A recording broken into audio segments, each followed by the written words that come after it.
Ya, selamat sore teman-teman. Apa kabar Anda di sore hari ini? Hari ini hari Selasa 16 September 2025. Karena saya mendadak kurang fit ya. Jadi enaknya kita bahas yang ringan-ringan aja deh ya. Ya, nah, soalnya kalau yang berat-berat nanti badan saya tambah drop. Iya, ini badan saya nih nggak tahu kenapa mendadak drop, padahal tadi udah bobok siang karena tadi hujan deras lumayan, dan ini sisa-sisa bekasnya ada kelihatan. Ya moga-moga aja segera ditangani oleh Pemprov, pemerintah Provinsi DKI Jakarta di bawah kepemimpinan Gubernur Bapak Pramono Anung Wibowo ya. Nah teman-teman semua ya, kita bahas yang ringan-ringan aja ya.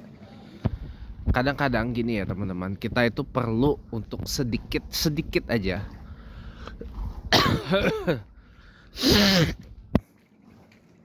bentar ya, welcome back. Nah kadang-kadang saya ngomong apa adanya aja. Kadang-kadang kita ini butuh ninggiin diri dikit gitu loh. Bukan hanya cuma sekedar untuk berani berkata tidak gitu ya, tapi juga berani untuk mengatakan satu ini teman-teman. Waktu saya nggak banyak gitu.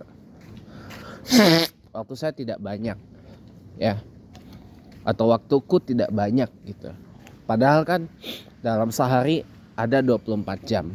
Memang betul dalam satu hari ada 24 jam, itu memang nggak saya bantah.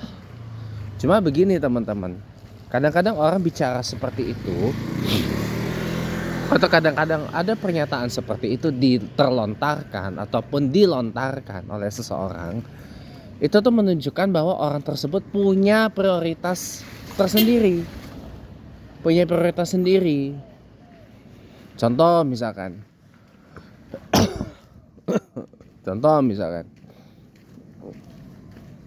kalau orang cuma sekedar pengen interaksi dengan orang yang memang dia punya cukup banyak, sebenarnya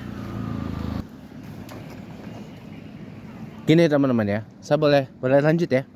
Jadi teman-teman, ada orang yang aktivitasnya dan kesibukannya memang banyak dan padat gitu.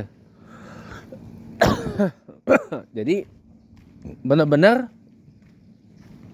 orang itu mempunyai prioritas dengan kesibukannya gitu, ketimbang hanya sekedar basa-basi gak karu-karuan, apalagi cuma sekedar untuk small talks gitu. Nah itu biasanya para coaches kayak Pak Tung Desem Waringin, Pak Didi Muradi, dan beberapa nama lagi yang lain, yang memang waktu Pak Hindranata Nikolai itu memang waktu kita nggak banyak. Kalau kita mau intens dengan beliau ya paling nggak ya pertama kita ikut acara beliau yang berbayar, dan berbayarnya saya boleh katakan rupiahnya tidak sedikit satu. Dan yang kedua adalah paling tidak kita masuk dalam circle-nya mereka.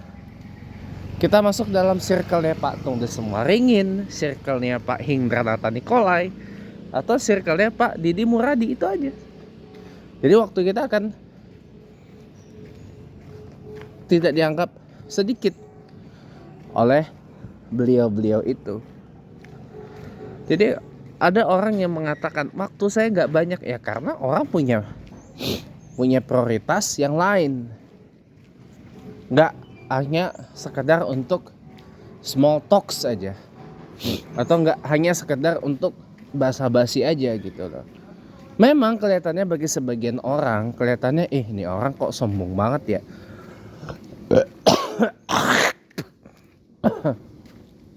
Orang akan menilai, ini orang kelihatannya belagu banget ya, ini orang kelihatannya arogan banget ya, ini orang kelihatannya sombong banget ya. dan seterusnya kayak gitu. Tapi jujur teman-teman, saya baru mendapat hikmah tadi ya. Kalau kita ngomong seperti itu, jadi kita tuh akan menjadi orang yang tidak mudah dimanfaatkan orang. Satu. Yang kedua, menjadi orang yang tidak mudah untuk dipermainin sama orang. Dan yang ketiga, kita mencegah potensi-potensi kemudaratan yang bakal menimpa diri kita. Kenapa? Karena kita pintar menjaga diri. Itu salah satu trik ampuh untuk menjaga diri, teman-teman. Ini saya beritahu aja. Apa adanya nih saya beritahu Anda. Ya.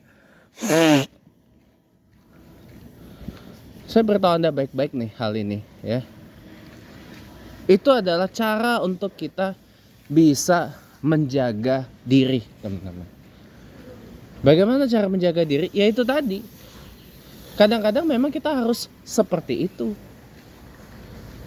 Bukan ya, harus meninggikan diri kadang-kadang. Sorry ya, waktu gue gak banyak, gue ada ini dan seterusnya. Berarti tandanya kita memprioritaskan waktu kita pertama untuk kegiatan-kegiatan atau aktivitas yang memang itu menjadi prioritas kita. Satu, itu yang paling penting. Dua,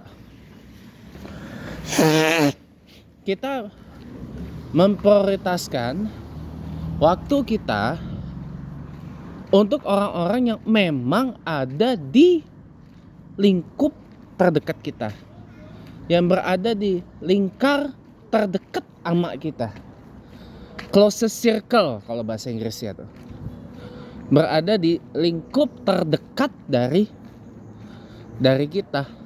Itu aja, closest circle.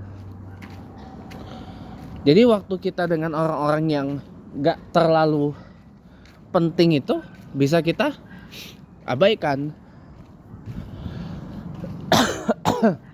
Jadi kita punya waktu yang lebih dekat, lebih banyak dengan orang-orang yang berada di dalam lingkar dekat kita, closest circle. Contohnya apa? Ya paling enggak keluarga lah, atau saudara kandung, keluarga kandung, atau orang tua kandung kalau masih ada ya. Keluarga kandung, orang tua terutama, orang tua kandung kalau masih ada. Jangan ini. Pak, tapi kalau ini nggak memenuhi, ini kan Bapak James di IG, di status WA kan disebut ada 5 orang yang harus ada di dalam itu. Ya kalau nggak ada 5-5-nya itu bagaimana Pak? Saya mau berhasil, ada aja yang ngiri. Saya mau ini, nggak ada yang dukung. Saya mau ini. Teman-teman semuanya, namanya orang itu hatinya bisa berubah-ubah. Namanya orang kolbunya bisa berubah-ubah. Namanya orang pikiran, perasaan, sifat, karakter, watak itu bisa berubah, teman-teman. Ya. Kalau kata orang Jawa, sak mangkel-mangkele keluarga tetap ae keluarga. Sejengkel-jengkelnya kita, semarah-marahnya kita, sekesal-kesalnya kita, baper-bapernya kita dengan keluarga, itu tetap keluarga, teman-teman. Apalagi keluarga kandung yang darahnya ngalir. Apalagi keluarga kandung yang darahnya ini ngalir di tubuh kita. Ya, ada DNA-nya ngalir di dalam tubuh kita. Orang tua kandung kita, kakek kandung kita, nenek kandung kita, paman bibi kandung kita, kakak adik kandung kita, sepupu kandung kita, dan seterusnya. Tetap aja itu keluarga kandung, teman-teman. Ya. Jadi ya sejengkel-jengkel tetap itu keluarga kandung. Apapun itu alasannya. Ya. Memang kita bisa bisa memberikan reduksi waktu lah untuk sementara, jangan lama. Untuk sementara ya mungkin kalau ada jengkel-jengkel atau nggak memenuhi 5 kriteria yang saya bagiin itu di status WA dan di IG saya, buat yang follow ya bisa dilihat, saya repost itu. Ya kalau nggak ada 5-5-nya oke lah, boleh kita berikan reduksi dulu atau pengurangan dulu lah, berikan reduksi atau pengurangan waktu kepada mereka, boleh, tapi jangan lama-lama teman-teman, karena kembali lagi ya, siapa tahu nih, maaf kata ya, siapa tahu mungkin namanya hidup nih, kita nggak ada yang tahu teman-teman, namanya orang nggak ada yang tahu, tiba-tiba orang yang tadinya maaf kata nih, wah orang ini bangor pisan, orang ini tadinya bangor pisan tiba-tiba jadi bager pisan gitu loh, itu bisa kejadian. Bukan karena ini orang kesambet apa, ini orang kepentok apa, ini orang tadinya bagor pisan, bangor sama abah emakna, oh tiba-tiba jadi bager pisan gitu ya, ayat naon ya gitu kan, biasanya kayak gitu. Orang tadinya bangor tiba-tiba jadi bager banget ya, bukan karena kepentok apa, bukan karena kesambet apa ya, mungkin karena ada satu pengalaman yang dia dapatkan dari satu hal, atau mungkin dia tertampar oleh ucapan seseorang, atau mungkin dia merasa kayak udah waktunya nih dia ini, nanti pasti akan jadi baik lagi kok. Teman saya ngalamin ya, namanya kalau di IG namanya Cak Kris atau Mas Kris ya, dia mualaf teman-teman, beliau mualaf, mantan Kristen, keluarganya Kristen fanatik semua, Surabaya ya, diusir dia, dimusuhi sama keluarganya, bahkan sempat tidur di jalan, sampai akhirnya masuk pondok di Rembang, Jawa Tengah.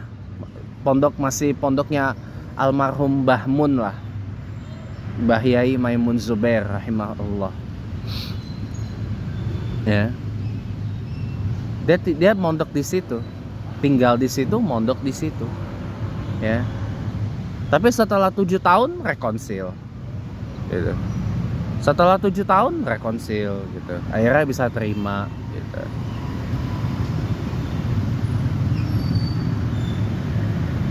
Begitu tau. Memang itu semua perlu waktu, dan memang harus sabar dalam menjalaninya gitu.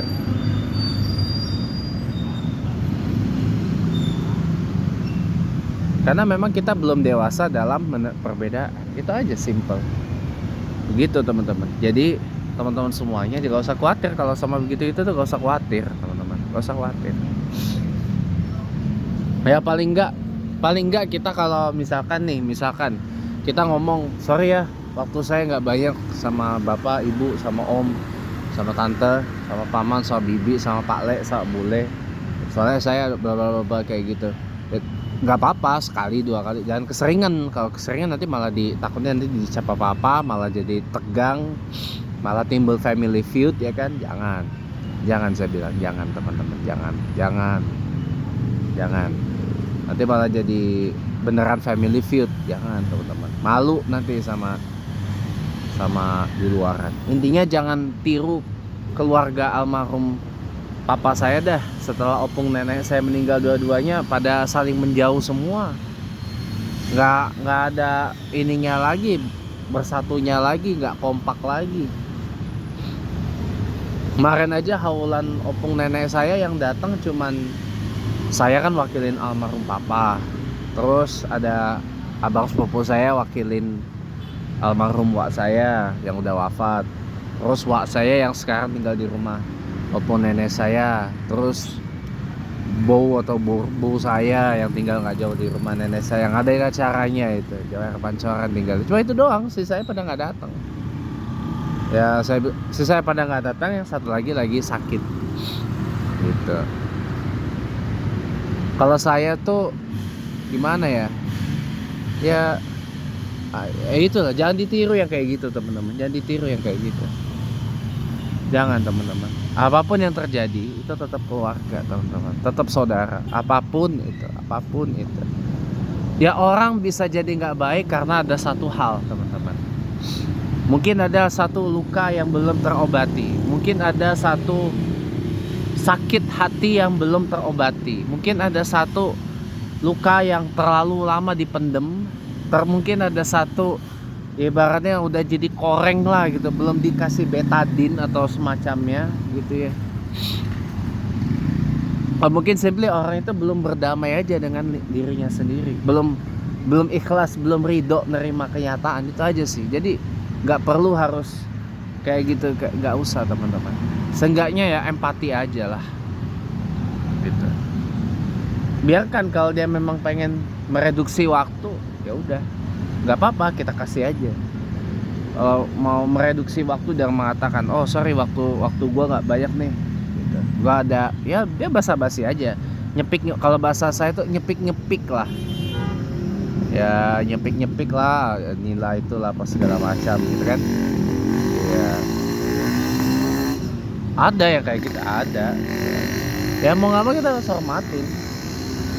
Nah mungkin dia perlu waktu untuk ini gitu. Nanti begitu ini ntar dia balik lagi kok, tenang aja gitu. Kayak saya nih, saya ikhlas terima nyataan keluarga papa saya selama nenek saya meninggal.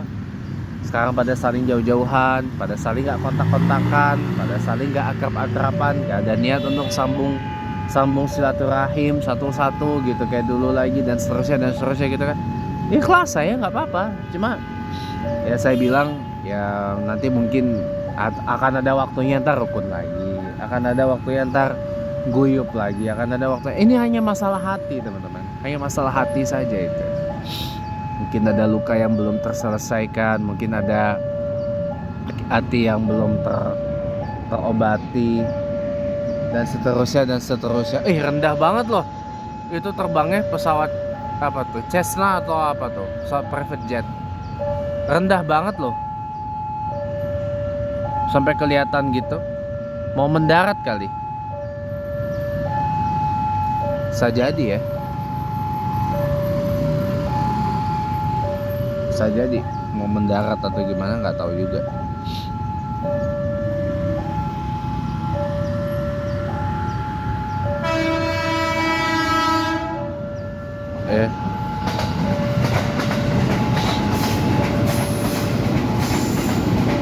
Ya gitu teman-teman. Jadi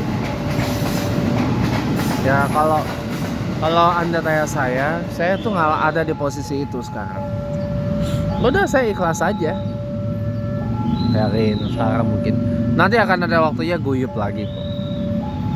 Akan ada waktunya ntar bersatu lagi, akan ada waktunya rukun lagi. Udah santai aja gitu loh.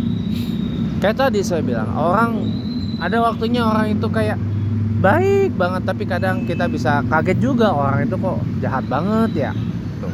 Ini yang dialami oleh sebagian besar yang disebut mantan pendukung Pak Jokowi itu, termasuk saya. Tapi ada kalanya kita menyadari orang dulunya kok jahat banget, tapi ternyata orang itu bisa jadi baik banget itu. Ada banyak teman-teman gitu, banyak yang kayak seperti itu. Nah makanya itu teman-teman ya, sesekali memang kita perlu untuk mengatakan waktu kita nggak banyak, waktu saya nggak banyak, waktu gua nggak banyak gitu, agar kita bisa lebih menjaga diri. Jaga diri dari apa? Menjaga diri dari hal-hal yang berpotensi menimbulkan hal yang tidak baik untuk diri kita. Gitu. Menjaga diri dari hal-hal yang berpotensi membawa petaka buat diri kita di kemudian hari. Itu yang saya selalu pegang hingga hari ini. Kenapa saya bisa ngomong begitu? Dan pintar memilah dan memilih mana yang prioritas untuk kita dan mana yang bukan. Itu aja. Itu salah satu bentuk penjagaan diri atau self defense yang jarang orang dapat ilmu itu. Karena memang gak diajarin atau jarang diajarin. Ini salah satu bentuk self defense menjaga penyakit ya kayak gitu. Ya, dengan cara apa? Dengan cara memetakan mana yang prioritas dan mana yang bukan. Mana yang utama buat kita, mana yang bukan. Itu aja. Gitu, ya. Ingat teman-teman, tidak semua hal harus kita pikirin. Tidak semua hal harus kita pikirkan. Tidak semua hal harus kita pedulikan. Tidak semua hal harus kita aware-kan. Kita bisa memilih hal-hal apa yang harus kita concern, hal-hal yang kita aware, hal-hal yang kita sadar, hal-hal yang kita harus punya perhatian pada itu, hal-hal yang tidak boleh kita acuhkan. Tapi ada juga hal-hal yang kita bisa acuhkan. Itu teman-teman. Itu tugas itu natur kita. Tugas kita ada untuk memilah dan memilih mana yang harus kita perhatikan dan mana yang harus kita abaikan. Itu. Jadi gak semua harus masuk ke pikiran, perasaan. Enggak lah. Itu teman-teman. Jadi memang sesekali memang kita harus perlu ninggiin diri. Aduh sorry banget ya, lo nggak level sama gua. Lah kenapa kok? Orang pasti akan jangan ya, sesekali memang kita harus kayak gitu. Jangan keseringan. Dan keseringan, tahu sendiri kan, kalau bagi orang Indonesia omongan kayak gitu tuh kayak gak sopan banget. Sekali tembak, sorry ya lo nggak level banget sama gua gitu. Contoh kayak saya ngomong di depan bapak sama ibu itu, aduh pak bu, lu nggak level banget sama gua. Ngapa? Lu aja pakaiannya kayak gitu, digeplak gua sama bapak ibunya. Cuma gara-gara pakaian doang langsung digempleng gua.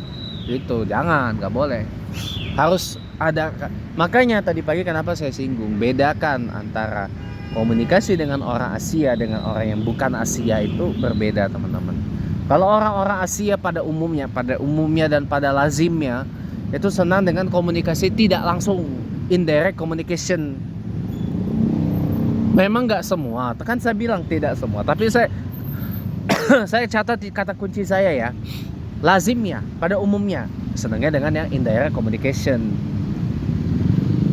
Beda dengan orang-orang barat. Orang-orang barat lazimnya, umumnya, ini yang dicatat, lazimnya, umumnya itu senang dengan direct communication atau komunikasi langsung, nggak pakai berlete-lete gitu. Tapi kan kalau itu bagi sebagian orang di sini kan nanti bisa timbul sakit hati, bisa marah, bisa dimusuhin. Loh saya aja sekali ngomong langsung tembak ke orang itu, saya diserang mulu. Itu yang saya baru sadar gitu. Ya paling enggak ya ada seni komunikasinya lah gitu ya. Harus adaptif teman-teman, harus adaptif. Intinya itu ya. Paling enggak ya itu adalah bahasa indirectnya untuk mengatakan sorry banget lu nggak level sama gua gitu. Lo kenapa? Sorry banget lu nggak level sama gua, ya kan? Kenapa nggak level gitu? Ya adalah cari aja formula katanya, formula kalimatnya, formulasi kalimatnya yang kayak gitu. Tapi arahnya ke situ. Lo nggak level sama gua gitu. Kenapa? Ya satu, gue nih pengen maju cuy, gue pengen sukses, gue pengen berhasil, gue punya agenda, gue pengen berkerja, gue pengen bisa ngemapanin diri gue pengen bisa ngemajuin taraf hidup gue. Lah sementara lo hidup lo habis cuman buat gini-gini doang dan seterusnya. Oke lah dulu mungkin gue bisa ini sama lo gitu, sekarang gue udah nggak bisa lagi gitu. Udah inilah intinya gitu teman-teman. Tapi dicari formulasi yang indirect communication itu biar orang tuh kayak nggak sakit hati gitu. Ya paling nggak abaikan aja dikit-dikit. Paling nggak ya kita kurangi screen time kita dengan orang itu. Simple kan, jarang ini dan seterusnya. Jadi orang tahu, oh ternyata nih orang ya. Kemana, biar tahu berapa nongol lagi kalau udah Udah lama banget, 6 bulan kemudian, 9 bulan kemudian, 10 bulan kemudian, setahun kemudian, kemana aja lu nggak ini, oh sorry gua ada kerja gitu, udah gitu. Nah itu biar gak celaka katanya ya. Jadi ya demikian pembahasan ringan kita sore hari ini. Terima kasih banyak udah nonton. Sampai ketemu lagi dan selamat sore, sampai jumpa.